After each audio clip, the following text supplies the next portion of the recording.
Iglesias también aquí en los estudios de La Nación Más. ¿Por dónde arrancamos? Tenemos a Javier Milei y le voy a preguntar, la primera que le voy a hacer para que luego compartamos con el resto de mis compañeros, ¿por qué dice que Alberto Fernández está cada vez más autoritario y obcecado? Mirá la palabra que uso, Javier, obcecado, vos utilizaste otro. Duro, podemos decir. Rudo. Sí, testaduro. No. Testarudo, ahora sí. Obcecado, no sé, afianzado a ideas que no funcionan. ¿Por qué señalás eso del presidente, Javier? A ver, yo lo que señalé es que a la luz de las declaraciones que tuvo recientemente el último fin de semana, absolutamente desafortunadas, considero que cada día está más bruto, cada día está más ignorante, cada día está más totalitario y por ende cada día se parece más a Nicolás Maduro. Por eso entonces la confusión de testarudo de testaduro, ¿no? Tal vez. Claro. Ahora, ¿por qué digo que cada día está más ignorante? Primero porque básicamente utiliza el argumento de las retenciones, ¿sí?, como un mecanismo para controlar la inflación. Eso es propio de un ignorante, porque en el fondo, de última, lo que puede hacer las retenciones es modificar el nivel de precios de los alimentos, pero no la tasa de variación de los alimentos. Entonces, y además, primero que nunca funcionaron bien. Segundo es porque generan desabastecimiento, ¿sí? Entonces, el sector que podría generar las divisas, además, nos estamos pegando un tiro en el pie para conseguir divisas y no es el mecanismo para controlar la inflación. Y como además implica un avance sobre el derecho de propiedad, porque lo que hay que entender es que en el mercado lo que se transan son derechos de propiedad. Correcto. Y en ese contexto, cuando vos vulnerás el derecho de propiedad de una parte, ya sea la de los productores, ¿sí?, ¿cuál es el resultado? El resultado es que la producción termina cayendo, entonces terminás teniendo más escasez. Y además no vas a controlar la inflación. Si está tan preocupado por el tema de la inflación, debería ir y mirar qué pasa con el Banco Central, con la cantidad de dinero que emite, con el déficit fiscal que tiene, en lugar de estar buscando responsables en otro lado. Entonces, lo que uno ve también es que en el fondo también termina amenazando a los productores agropecuarios, lo hace de una manera sutil, pero lo hace. Entonces, no. Ahora, lo de hoy que fue una marcha atrás, vamos a preguntarle a Echeverri eso, pero digo, en la reunión, en la mesa que tuvieron, dice que no va a haber retenciones el presidente. Yo no le creo nada a este presidente, digamos, no le creo a su ministro de Economía, porque además, su ministro de Economía además es un mentiroso. Recordemos que cuando inició su gestión, el farsante que tenemos como ministro de Economía dijo que él no iba a hacer un ajuste. Y al poco tiempo envió justamente un paquetazo de ajuste fiscal por el equivalente de 2 puntos del PBI. Y ahí además demostró ser un inmoral. Porque dijo, no, yo no estoy haciendo ajuste porque no estoy bajando el gasto público. En definitiva, es un inmoral porque además es funcional a una corporación política, ¿sí?, que como no quiere dejar de robar, ¿sí?, como no quiere ceder a sus privilegios, le traslada el costo al resto de la sociedad y se le traslada el costo al que produce. ¿Y cuál es la consecuencia? La economía se hunde cada día más. Martín de Taz. Sí, no podría coincidir más, obviamente, con Javier. Me preocupa mucho las retenciones. Yo lo he dicho tantas veces, pero nunca viene de más explicarlo una vez más. Las retenciones son un pésimo impuesto, porque van sobre el total de lo producido. No van sobre la ganancia, no van sobre la renta de la tierra, no van sobre... No, van estrictamente sobre el total del producido. Y los campos no ganan lo mismo. Vos podés tener un campo que tenga una rentabilidad alta, en cuyo caso las retenciones se van a quedar con una parte de la rentabilidad, pero puedes tener un campo que está lejos del puerto, por ejemplo, que tiene una rentabilidad mucho más baja, y en ese caso las retenciones se comen toda la rentabilidad, pero además se comen una parte del campo, o sea, se comen una parte del capital. En segundo lugar, ese campo ya sale de circulación, ya ese campo no siembra para la próxima temporada.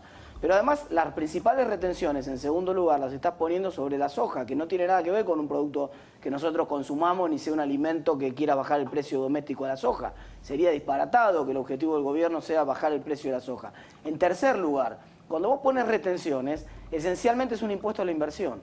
Si concretamente el resultado que va a producir es que, si yo estoy analizando si pongo un fertilizante que me puede aumentar tal vez 10% en promedio lo que voy a tener de rinde en esa hectárea que estoy sembrando, bueno, la verdad que cuando el gobierno se queda con la rentabilidad que me genera ese fertilizante ya no me conviene hacerlo. Entonces, el resultado es menos campos sembrados y en los campos sembrados menos inversión, por lo tanto menos rinde. Como resultado de eso tenés menos dólares en la economía, menos producción, menos dólares, y cuando el dólar está más bajo, hay menos dólares en la economía, el tipo de cambio, el dólar, el precio del dólar queda más alto. Claro. Y hay una relación casi matemática, y cuando el tipo de cambio real es más alto, los salarios reales son más bajos. Con lo cual el resultado, vos decís, quiero cuidar la mesa de los argentinos, haces pelota al bolsillo de los argentinos. Claro. O sea, para cuidar la mesa y para cuidar un producto concreto de esa mesa de los argentinos, que no tiene nada que ver además, porque en este caso justo la soja, que es la que la liga más, haces pelota al bolsillo de los argentinos. Pero además Entonces, tampoco se cuida la mesa de los argentinos porque el precio de las materias primas o de los alimentos sin el procesamiento y la cadena de transporte forman un componente mucho menor en el precio total de los alimentos, ¿no? Pero, a Javier. ver, sí, pero acá hay algo muy importante que dijo Martín, y como yo me concentré sobre la línea gruesa, por Sí, decir, sí, pero es muy importante algo que acaba de decir Martín y que lo quiero rescatar. Cuando el presidente habla de la mesa de los argentinos, él quiere cuidar la mesa de los argentinos. Primero, es una hipocresía total, porque en el fondo, supongamos que, no sé, yo tengo acá, no sé, 1 kilo de bombones. Sí. Y yo soy el dueño de los bombones. Y yo puedo disponer, digamos, de los bombones. Y ahora, y ustedes no. Ustedes no. Entonces, llamemos una votación. Dicen, a ver, digamos, ¿cómo repartimos los bombones? No, ¿qué votación? Digamos, no pueden vulnerar mi derecho de propiedad. Ajá. O sea, y eso, digamos, esa lógica es perversa. Pero además, es muchísimo más perversa porque el campo, en promedio, tiene que soportar impuestos por el equivalente del 60% del valor que genera. Si Argentina entonces produce alimentos para 400 millones de seres humanos, quiere decir que el Estado se lleva el alimento de 240 millones de seres humanos. Es decir, en Argentina, digamos, el fisco podría alimentar a varias Argentinas, o sea, por lo menos a 5. Claro. Y sin embargo, hay 4,5 millones de personas que están con hambre en Argentina. Y si lo tomo con una definición más amplia, el número es muchísimo más grande. Entonces, en realidad, el que le está sacando el pan de la mesa a los argentinos sos vos, Alberto, y este Estado nefasto. ¿Por qué no achicás el Estado? Así se nos agrandan los bolsillos y podemos consumir más. Vos sos responsable de este hambre. Es decir, que la intervención del Estado lo que genera es un país más chico, una economía más chica, y el intervencionismo no resuelve el problema, Martín, de fondo, ¿no? Que es el de la producción, el de las inversiones, el del capital que puede generar más trabajo, por ejemplo. Por supuesto que no, es un típico ejemplo de esas medidas que uno a veces, nosotros a veces las explicamos en la facultad, y cómo vos podés bajar el precio de un bien que se exporta si vos le prohibís al exportador que lo venda más caro afuera. Entonces la alternativa es que para exportarlo lo puede vender en el mercado local, lo tiene que vender más barato acá también. Pero el producto que vos estás poniendo la retención es un producto que representa el 10, el 15. En el caso de la carne podría ser el 25% del precio en góndola. Es ridículo pensar que con eso lo vas a lograr. Y el resultado es menos, me preocupa a mí esto sobre todo, menos inversión. Claro. Ya cuando pasó con el caso de la carne fue alevoso, ya hizo el gobierno este experimento.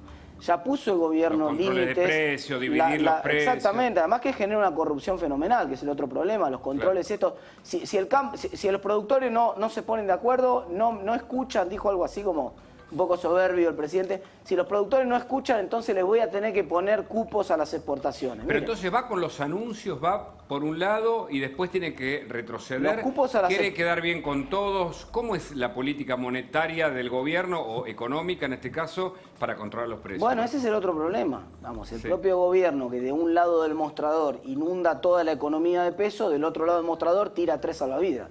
Claro. Entonces quiere que, no, che, yo voy a... Qué guacho que son los tipos que están ahí en los botes. Miren, qué raro, ¿quién habrá sido el que tiró el agua? Inundaste vos. Claro. Vos llenaste de peso la economía y eso está generando inflación por todos lados. Eso hace que reviente el precio de todos los activos en Argentina, empezando por el dólar. Y del otro lado del mostrador vos te paseás en un bote y repartís 3 salvavidas. Y che, no, acá voy a tirar 3 salvavidas. Voy a ver cómo hago para que el agua, en vez de llegarte al cuello, voy a ver si te puedo dar un banquito para que te llegue un poquito más arriba. Mira, dejá, no inundes más y listo.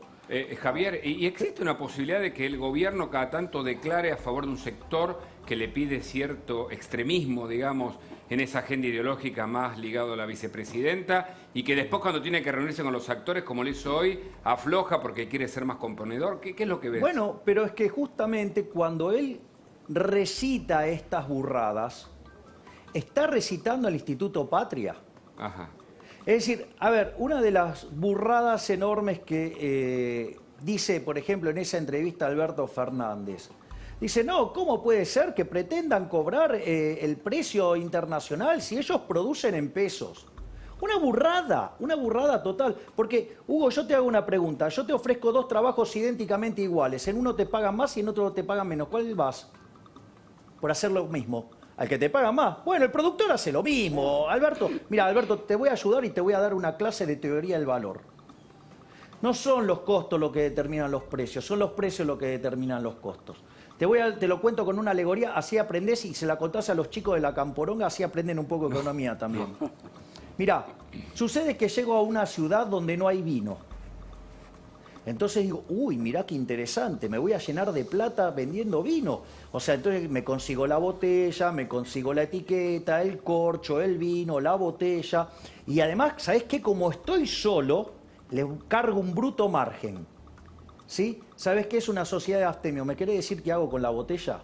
Bueno, acaba de subir el precio de la vaselina, todo, ¿no? Pero, entonces, o sea, ¿te das cuenta que no son los costos los que determinan los precios? Claro. Los precios vienen determinados por las preferencias y la escasez. Digamos, y esto no es que es de ahora, se descubrió en 1871, lo descubrió un señor que escribió un libro que se llama Principio de Economía Política, que se llama Karl Menger, y digamos, en el mismo momento apareció un señor, William Stalin Jevons, y otro que se llamaba León Malray, y descubrieron la teoría subjetiva del valor, que todos esos burros que te rodean la desconocen.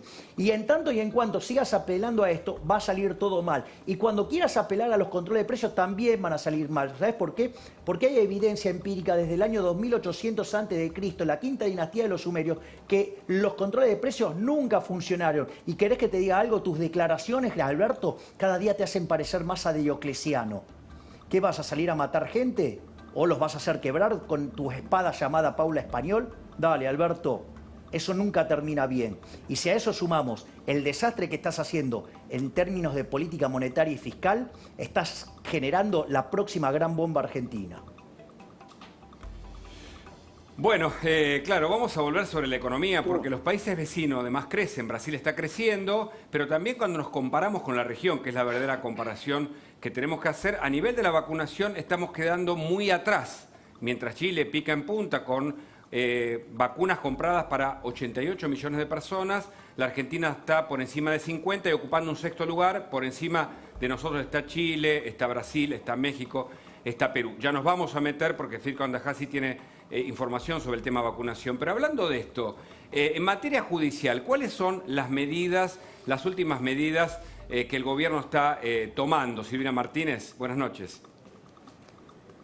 Hola, ¿qué tal? Bueno, hoy efectivamente se publicó en el Boletín Oficial la implementación de 6 artículos del nuevo Código Procesal Penal Federal. Este código se sancionó en el 2014, hubo muchas idas y vueltas, se suspendió la vigencia, es para todos los delitos federales, solamente se está aplicando actualmente en Jujuy y Salta, pero el kirchnerismo empezó a poco de asumir a empezar a implementar algunos artículos que le interesa por algún motivo. Mira, en noviembre del 2019, te recordarás, implementaron las prisiones preventivas, cambiaron el criterio que tienen para estas prisiones preventivas.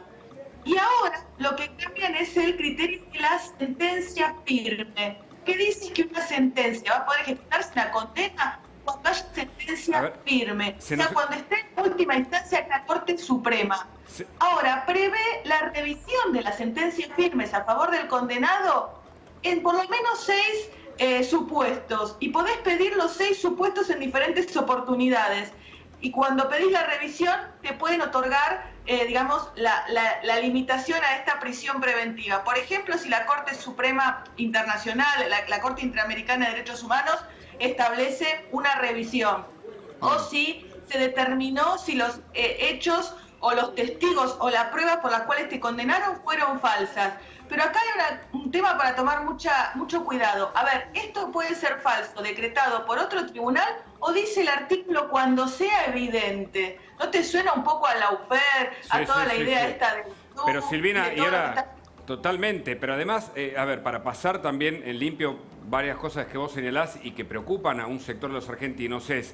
Lo de la Corte antes como sentencia puede ahora ser cuestionado de acuerdo al nuevo Código Procesal Penal, como decís vos, que tiene 5 o 6 años, que se está aplicando de a poco para delitos federales, pero resulta que los delitos de corrupción por la Corte Suprema de Justicia pueden ser cuestionables si es que se presentan amparos y será otro organismo el que deberá controlar las sentencias. Esto es lo preocupante, Silvina, ¿no? Esto es lo preocupante. Mira, si nos quejamos que los delitos de corrupción tardan, o los de narcotráfico, o cualquier delito federal, tardan 14 años, de 14 a 20 años, imagínate que ahora únicamente vas a tener sentencia firme con la Corte y aún la sentencia de la Corte puede ser revisada. Y se establece que se va a hacer como un tribunal ad hoc. Se van a sortear 3 jueces diferentes de todos los que intervinieron, atención a esto, y que van a revisar esta sentencia, siempre a favor del condenado, aun cuando tenga sentencia firme de la Corte, con lo cual nunca vas a tener sentencia firme y parecería que va a ser un proceso eterno, siempre a favor de los delitos específicamente que más les interesa al kirchnerismo, que es corrupción. Sí, sí, y además, insisto, como no pueden reformular o ampliar la Corte, ni pueden lograr la reforma judicial, le sacan poder apelando a la sentencia de la Corte, con lo cual la Corte también queda restringida de algunas medidas que en este caso sancionan delitos de la corrupción. Y hablando de esos delitos, Luis, supimos de lo que está pasando en la causa en donde Karina Moyano finalmente, primero tuvo que dar la plata que le incautó la justicia, ahora la tiene que devolver porque el juez Juan Pablo Augé determinó que lo dictaminado por Villena a favor de Karina Moyano no estuvo bien regulado. ¿Cómo sigue eso? Bueno, ahí está la discusión, ¿no? ¿De dónde salieron los fondos de Karina Moyano? Porque hubo dichos y contradichos. Muy llamativo. Por un lado, Karina Moyano explicó, dijo, esta plata es de mi padre y de mi hermanito, el hijo menor de Hugo Moyano. $400.000 y 600.000 pesos. Y 600.000 pesos, sí. Mucha plata que se le había encontrado en un allanamiento en el 2018 por una causa vinculada con el narcotráfico. Pero su padre, Hugo Moyano, la defendió y dijo, mi hija se rompió la cola para conseguir esa plata, trabajó muchísimo. Entonces pongámonos de acuerdo. Sí, ¿Fue por el trabajo de la hija o la hija que dijo que la plata se la dio el padre? Ella trabaja en una dirección de género, dirección de la mujer, que juntar, en el sindicato de camioneros. $400.000 y 600.000 pesos, pesito a pesito, digamos. Sí, trabaja desde hace varios años en el sindicato de camioneros con su padre en la dirección de género, en una oficina vinculada con el género, con la mujer. Sí. ¿Escuchamos el audio donde Hugo Moyano decía esto? Sí. El problema de mi hija han salido a decir cualquier disparate, cualquier estupidez. Ya salió, ya trajo todo el diario de Macri, ya trajo todo el excremento de personajes que tenía ahí a decir que no, por empezar de vuelta con qué sé yo, con el club, con esto, con el otro. Y a mí me hicieron 20 y pico de allanamientos en el sindicato, en todos lados. Jamás encontraron nada que diga esto no corresponde. Bueno, por uno más con el que le encontraron a mi hija que se rompe el lujo laburando con los hijos, todo. Bueno,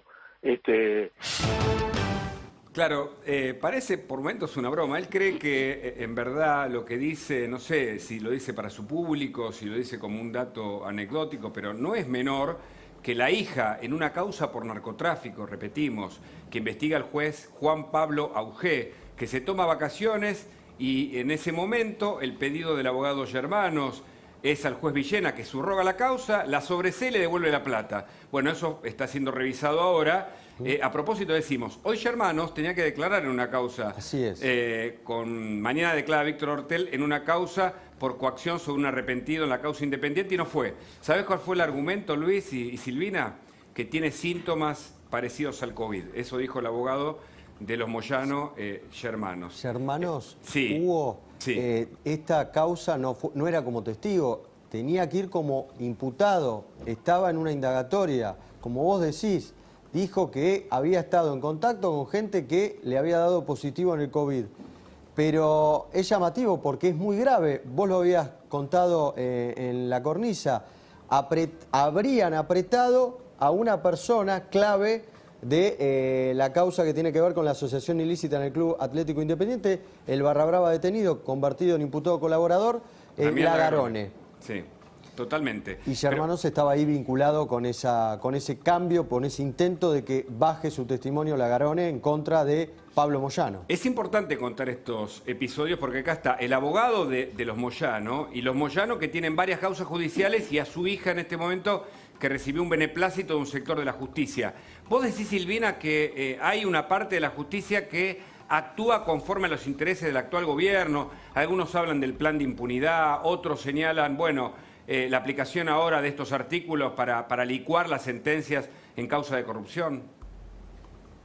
Bueno, yo creo que hay jueces militantes que los hemos visto designar en el anterior gobierno de Cristina Kirchner y los vemos designar ahora. Siempre contamos el caso de Alejo Ramos Padilla, estamos contando la elevación al Senado para ser aprobado de Boico, que era abogado de Cristina, y así podemos mencionar en diferentes fueros a diferentes abogados que claramente son militantes porque antes habían ocupado cargos en el gobierno de Cristina Kirchner o bien habían manifestado públicamente su adhesión al kirchnerismo. Estos jueces son los que están puestos en lugares estratégicos precisamente para, bueno, seguir con la causa militar, no para impartir justicia y cumplir su rol de jueces. Después está el resto del Poder Judicial, el que viene de carrera, que es el que sufre los embates de este gobierno particularmente, los dichos de Alberto Fernández, lo que dice Cristina, esta idea del lawfare, la persecución, y bueno, y en el medio está el kirchnerismo comandado por Cristina Kirchner, cuyo único objetivo es, si no lo logran en 2021, es la impunidad de Cristina, por vía de las elecciones, ganando las elecciones, o por vía de alguna reforma legislativa, lograr la impunidad en sus causas judiciales que más le preocupan.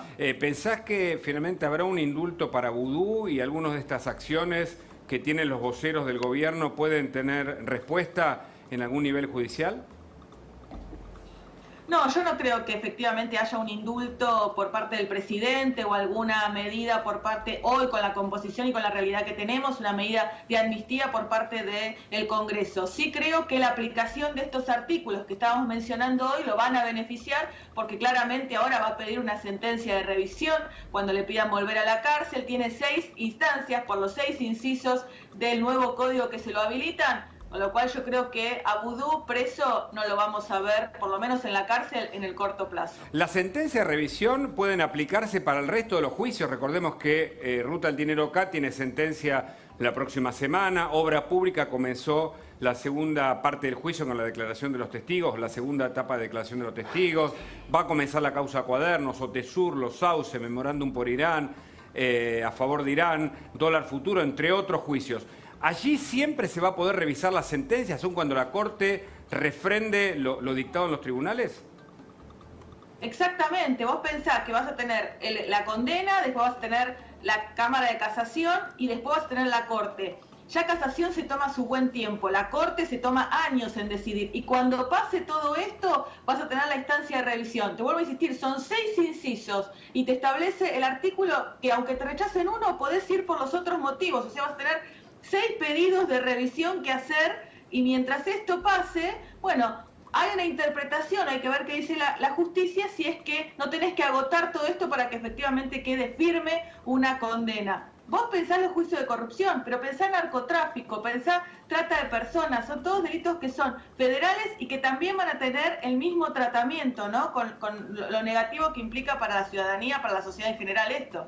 Correcto. Quédate un segundo, Silvina, porque Luis Gasulla tiene un informe que nos va a impactar. Hace poquito, y seguimos hablando, y vos hiciste un informe desde la costa, las tomas de tierras, ¿no? Se habla tanto de la propiedad privada, las tomas de tierra, los punteros, los operadores. La historia que va a contar Luis Gasulla incluye la cercanía de algún funcionario en la provincia de Buenos Aires que toma tierras para hacer un beneficio social, pero hace un desastre. Contalo, Luis, por favor. Liliana Muñoz en estos momentos está realizando la denuncia correspondiente. Vive en Quilmes. Hace más de 20 años tiene un club. El club se llama Belgrano 13.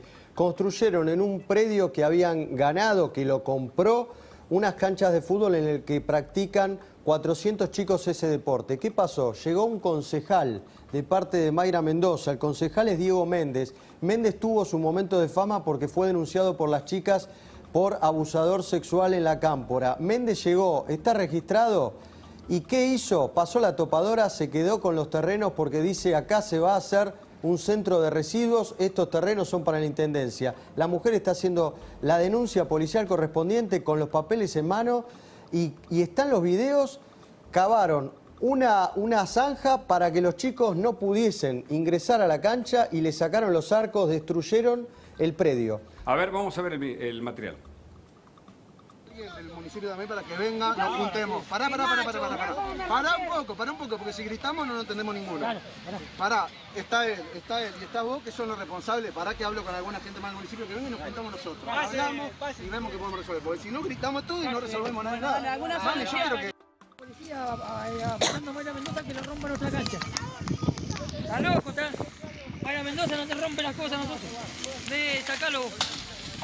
Contanos lo que estamos viendo, por favor. Ahí se llega a ver un arco, ahí se ve otro arco. Son canchas de 11. Sí. Está la ribera, estamos a pocas cuadras de lo que es la ribera de Quilmes. Sí. Detrás está el club en sí. Este predio, la mujer dice, eso, yo tengo los papeles, es parte del club.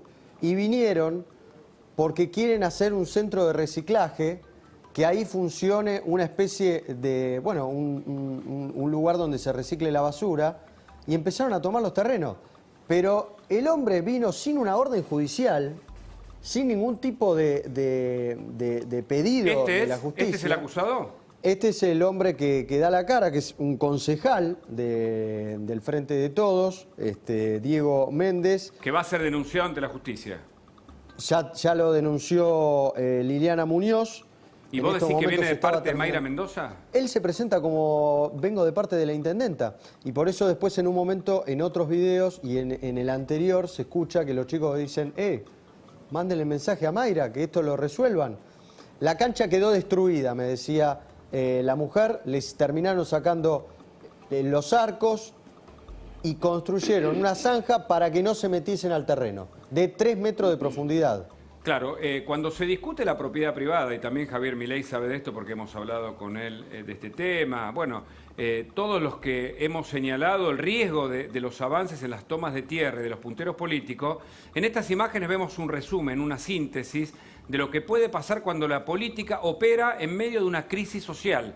Porque en definitiva esto ocurre, Silvina, es decir, cuando la ley le deja lugar a este tipo de maniobras por fuera justamente de la norma, es porque hay un espaldarazo de un sector político que se apropia de lo principal, que es la tierra, ¿no? Sí, exacto. En todos los casos que nosotros hemos denunciado, hemos mostrado a lo largo del año 2020, siempre había una complicidad o una acción por parte del Poder Ejecutivo local del lugar donde estábamos mostrando. Y esto se evidenciaba también con la complicidad del Poder Judicial y, bueno, de las fuerzas policiales. Claro, pero es claro. grave y cómo ha avanzado las usurpaciones de tierra a lo largo del 2020 y parece que el 2021 va a correr la misma suerte. Sí, sí, hay que estar alertas con esto. Esto pasa en la provincia de Buenos Aires, en la costa atlántica, por supuesto, también se ha denunciado, y también en Entre Ríos. Por eso queremos hablar, y es el primer tema que vamos a tocar con Luis Miguel Echeverre, lo tenemos en línea, y además hablaremos de la mesa del campo que hoy ocurrió. ¿Hay preocupación también en Entre Ríos por las tomas de tierra, Echeverre?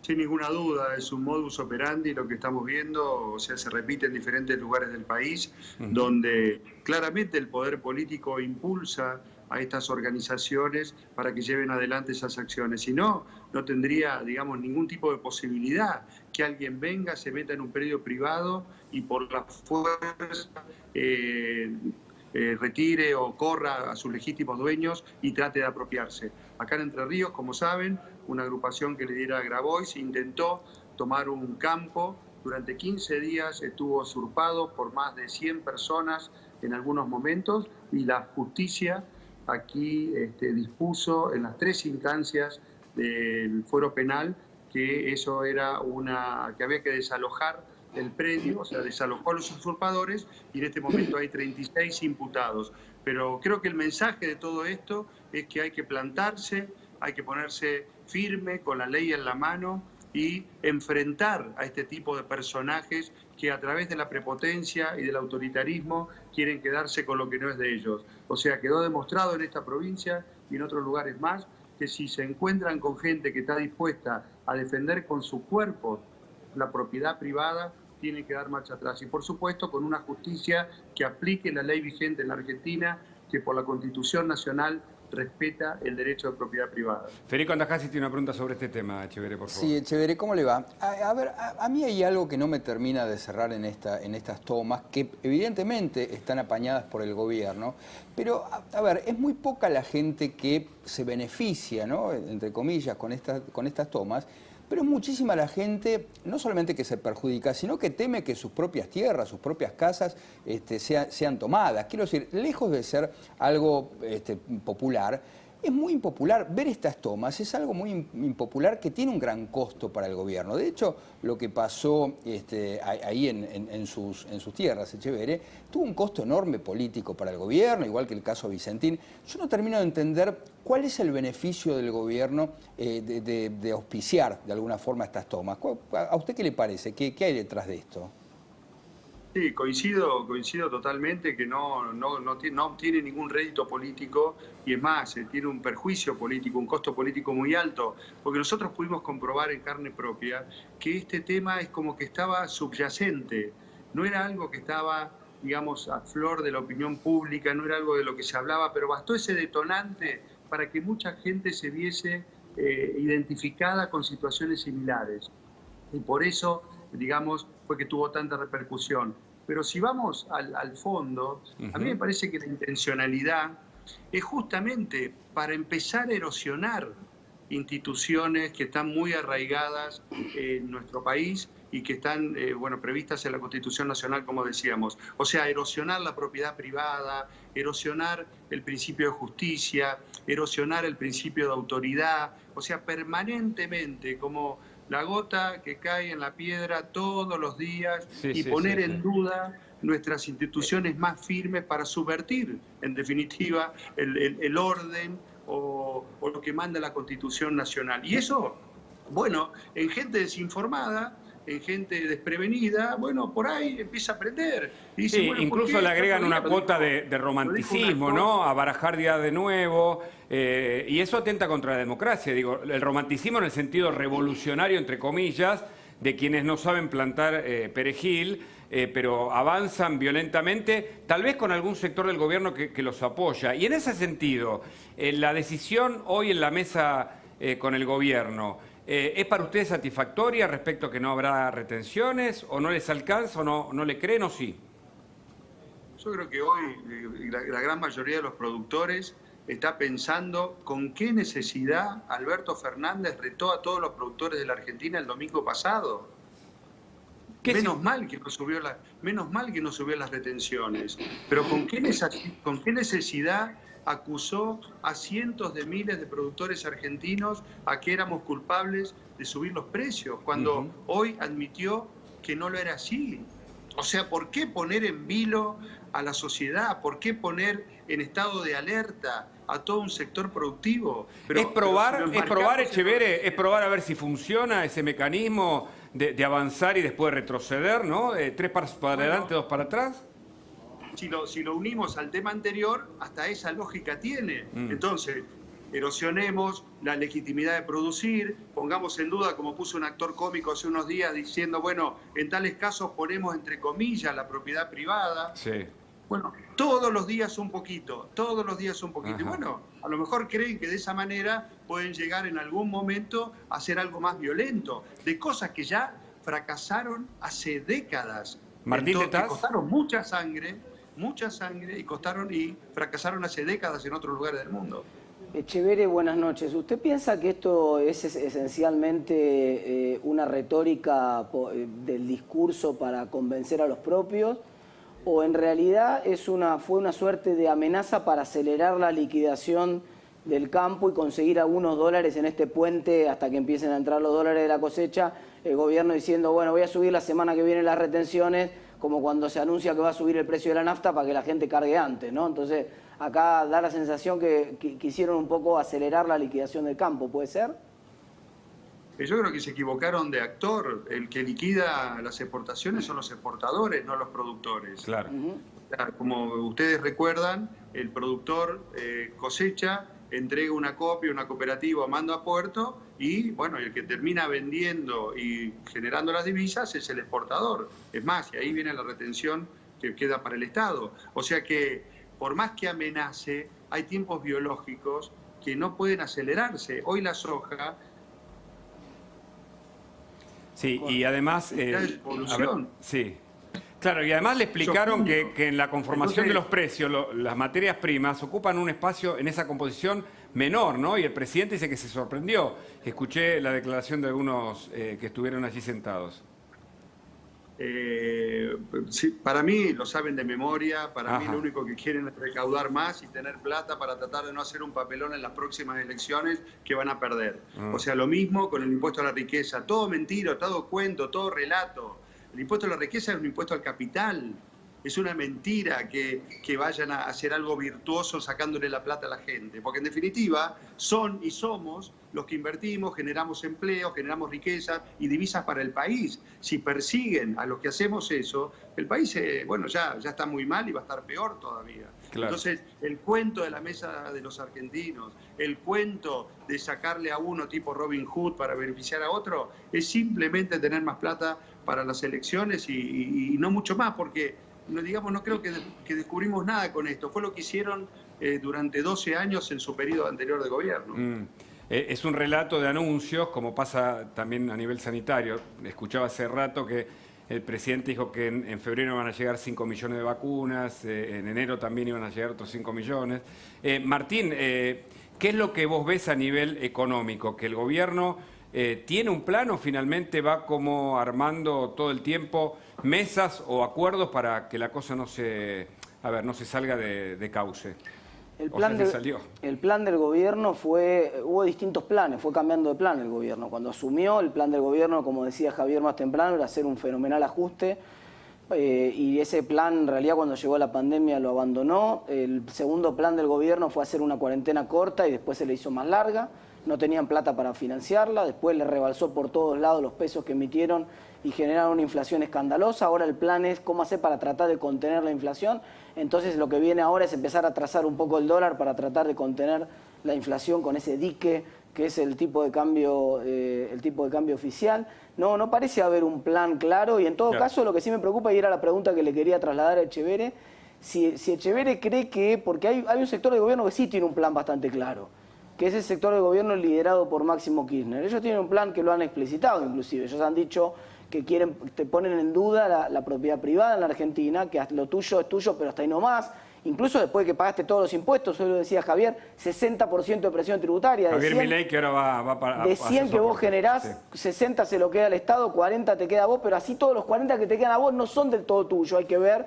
Y hay alguna discusión concreta, y yo creo que, y esa es la pregunta a Echeverre que le quiero trasladar, porque Máximo Kirchner lo dijo muy claramente. ¿Usted piensa, Echeverre, que si el grupo se impone dentro de la interna del gobierno y si les va bien en las próximas elecciones, van por una reforma constitucional del estilo de la Constitución de 1949, que ponga en suspensión la propiedad privada en la Argentina y a partir de ahí el Estado pueda disponer de los bienes de los particulares? Sí, sin ninguna duda. Claro que sí, porque, digamos, no hay que ser adivino, es lo que dicen, es lo que permanentemente están diciendo. Bueno, no creo que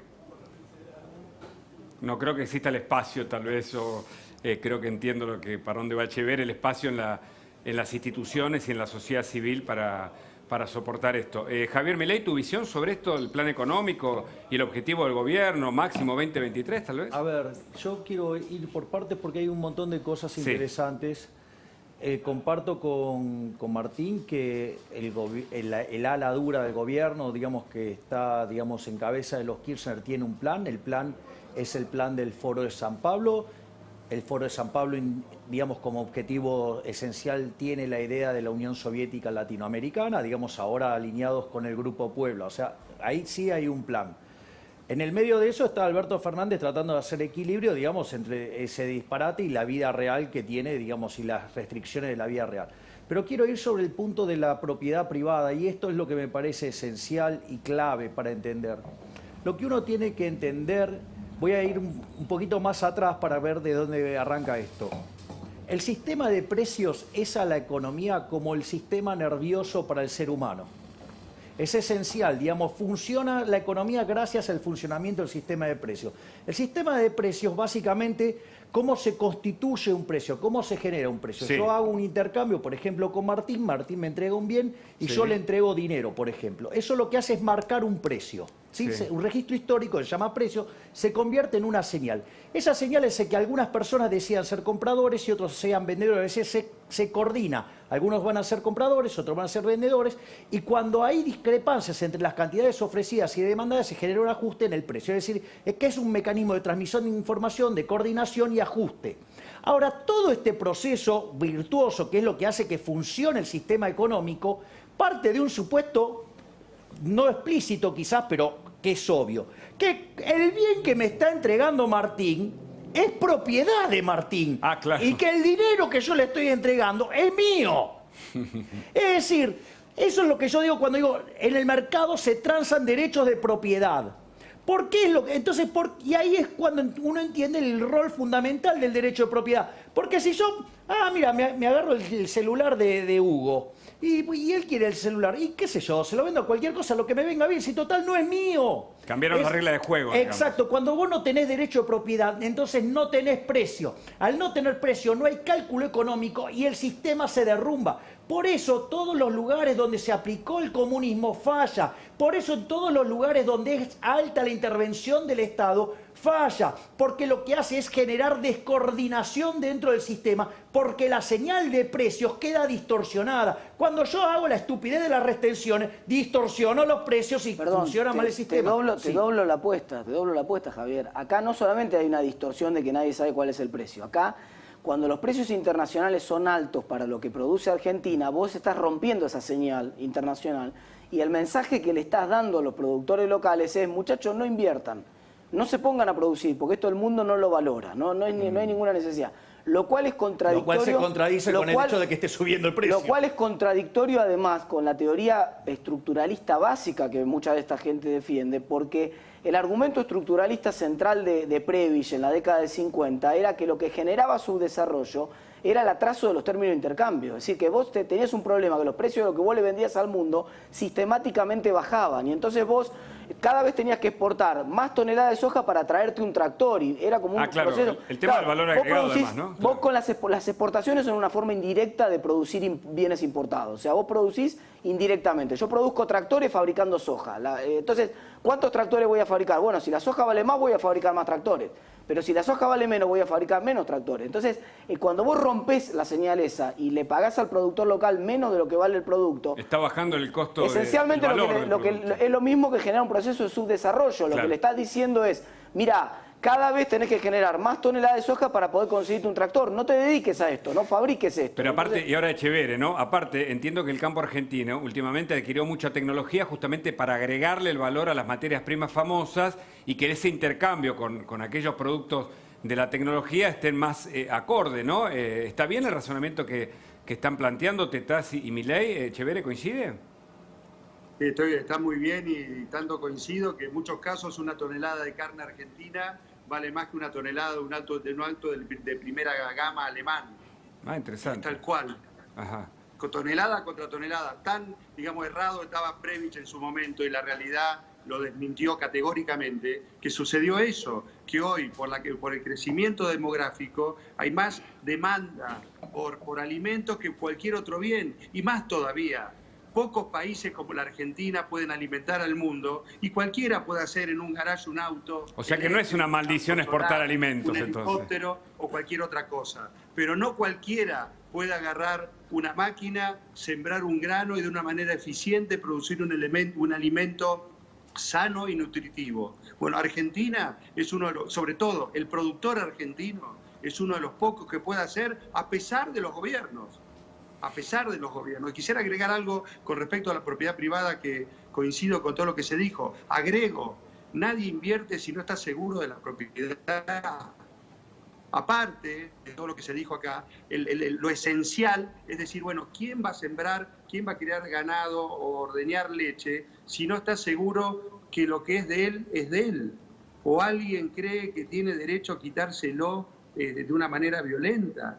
Peor todavía, lo que pasó el domingo con el reto del presidente a todos los productores. Y lo que pasó hoy, que parece que hubiese sido otro presidente, no que uno diga, menos mal, no subieron las retenciones. Uno dice, y se repite, ¿en manos de quién estamos?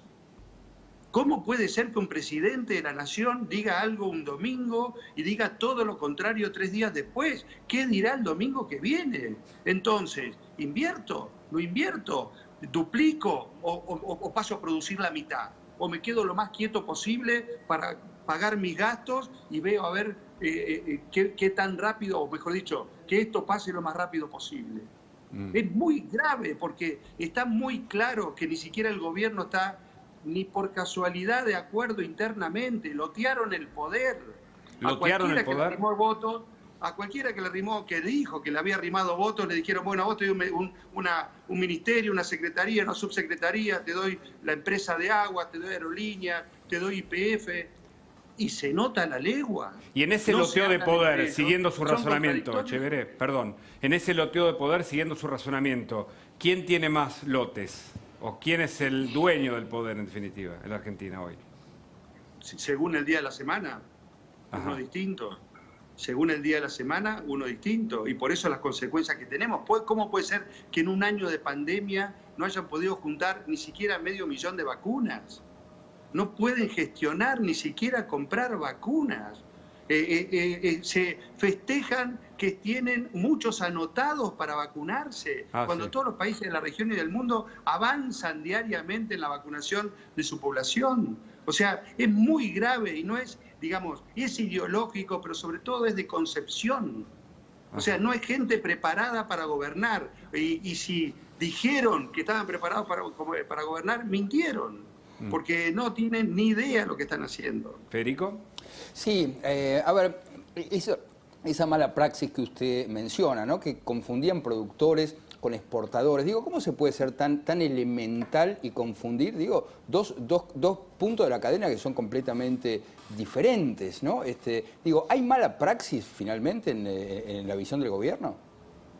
Para mí lo saben perfectamente, saben muy bien. Para mí, como dije más temprano, lo que buscan es caja.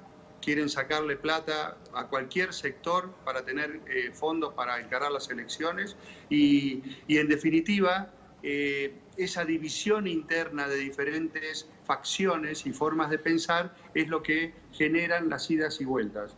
O sea, evidentemente, un sector influenció el domingo o el sábado para la nota que salió el domingo en Página 12 y otro sector habrá influenciado para la reunión hoy de la mesa de enlace. Por eso está muy peligrosa la situación en manos de quién estamos para lo que pueda venir. Porque si es tan, digamos, impredecible lo que pueda suceder día a día, bueno, los resultados nunca pueden ser buenos, no van a ser buenos. Martín. No, la pregunta del millón es cuánto de lo que iba a invertir. Obviamente la soja ya se invirtió, ya se va a cosechar. 2 preguntas ahí. La primera, ¿cuánto impactó finalmente el clima? Que había cierta expectativa que preocupaba respecto de la cosecha, lo que podía ser el impacto en la cosecha.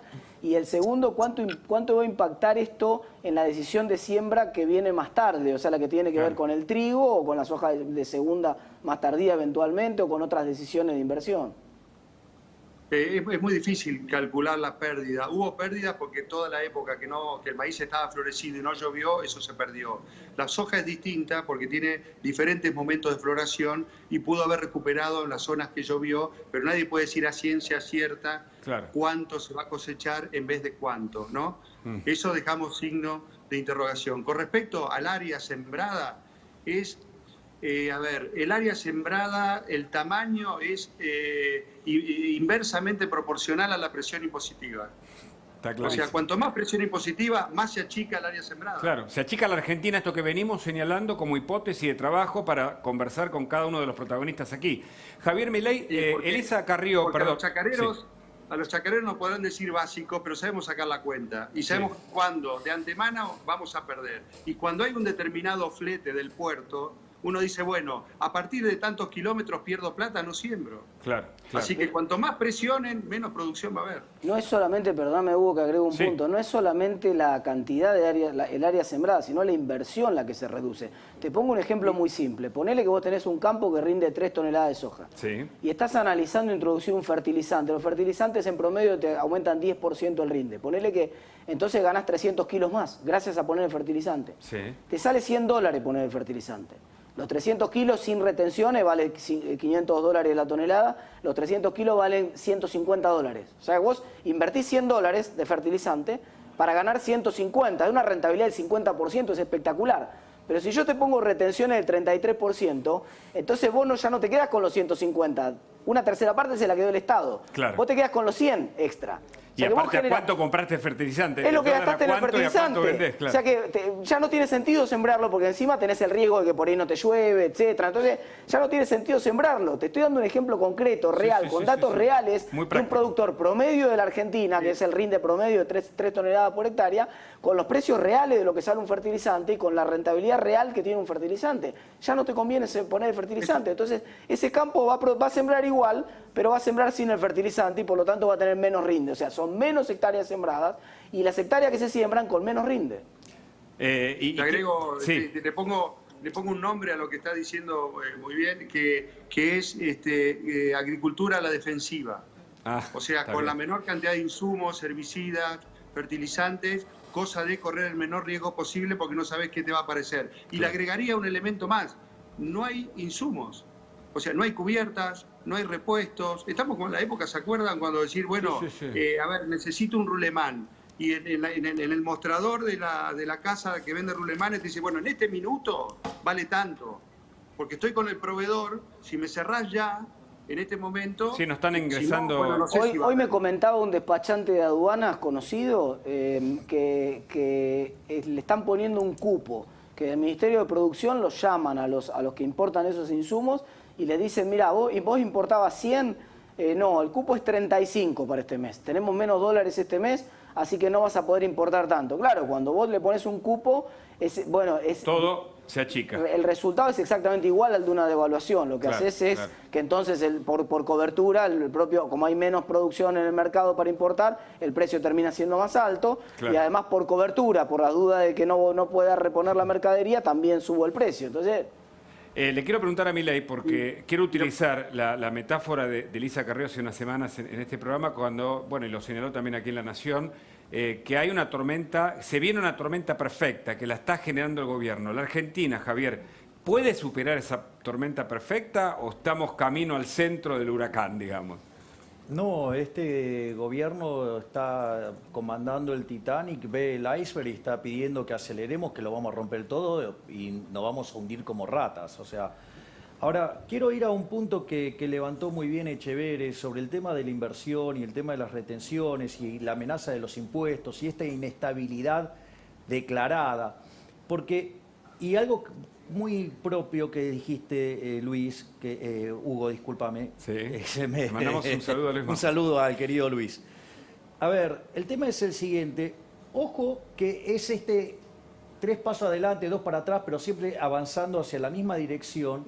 Recuerden que cuando se empezó a remunerar el impuesto a la riqueza, decían, no, bueno, después que no, que esto, que el otro. Después lo pasearon por distintos lugares al hijo de Cristina para mostrarlo como no una bestia irracional y era amigable y todo. ¿Y qué terminó pasando? El impuesto apareció. ¿Qué quiere decir esto? Que tarde o temprano estos impuestos, cuando a ellos ya se les puso en la cabeza, cuando necesiten recaudar, van a meter la mano. Hicieron un ensayo, exactamente, pero con las retenciones. Claro, pero que tarde o temprano lo van a hacer, porque está en ellos avanzar sobre la propiedad privada, porque para ellos la propiedad privada es relativa. Claro, porque no es la de ellos, porque bien cuando fueron con las propiedades del hijo de la presidente, digamos, bien, de la vicepresidente, bien que ahí les interesaba el derecho a propiedad. Y ahí eso también se vincula con el tema de la inversión que también señaló Echeverre. Porque frente a esa inestabilidad, ¿sí?, sobre todo inestabilidad de normas que se refleja en avances sobre el derecho de propiedad y por ende sobre los resultados, es muy importante esto. ¿Por qué? Porque en ese caso, si uno lo mira como un inversor sofisticado, con la lógica de inversor que se llama opciones reales, ¿Sabés que lo óptimo? Diferir, o sea, no hacer nada, es decir, defenderse, es decir, colgarnos todos arriba del travesaño. Y cuando te pasa eso, ¿sabes qué? La economía se te estanca, no crece, y como la población sigue creciendo, el PBI per cápita se sigue destruyendo y cada vez somos más pobres. Y si encima, además, contaminamos más el derecho de propiedad y destruimos cada vez más inversión, nuestro único destino es que si seguimos así, no hacemos un cambio de 180 grados, lo digo nuevamente, en menos de 50 años vamos a ser la villa miseria más grande del mundo. Eso es lo preocupante. Luis Gasulla tiene una pregunta, Luis. Sí, la pregunta para Etcheverry que quería hacer, y porque también remito a lo que decía ayer Hernán Lombardi en este programa, ¿no? Con la certeza, con la seguridad que ustedes se refieren a las próximas elecciones y están convencidos que Juntos por el Cambio ganará. ¿Y qué pasa si no? ¿Qué pasa si el kirchnerismo les gana la elección? ¿Qué imaginan? ¿Qué va a pasar? A mí me parece que lo que está en juego es lo que bien explica Javier, lo que explica Martín, es eso. O sea, no va a haber sutilezas en la próxima elección legislativa y tampoco en la general del año 23. Porque independientemente de los matices que pueda haber bueno, todos esos matices. Bueno, vamos a mejorar la comunicación con Etcheverry. Vamos a mejorar la comunicación con Etcheverry. Aguarden un instante, ya está aquí Fernando Iglesias, está Javier Milei, por supuesto, Federico Andajasi, Martín Tetaz, Luis Gasulla, todo el equipo. Hacemos Mirá en instantes. Seguimos.